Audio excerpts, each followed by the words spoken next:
disa nga dietarët kanë thënë, afërsia, subhanallah, shikoni këtë meditim kaq të thellë të ulemave, kanë thënë afërsia e Ramazanit me Dhul-Hijjën është se Ramazani është mbushje apo me fuqi informative, apo e Dhul-Hijja pastaj është zbatim praktik i kësaj mbushje atë.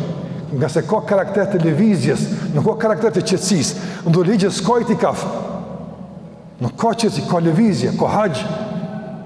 Edhe haxhi nga specifikat, çka ka nga haxhi nga specifikat, mos e merrni haxh veç për haxhit.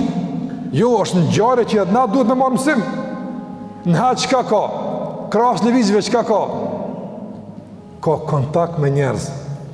Ka tash testim i sabrit, testim i edukatës, testim i forcave frenuese në situatat provokimit.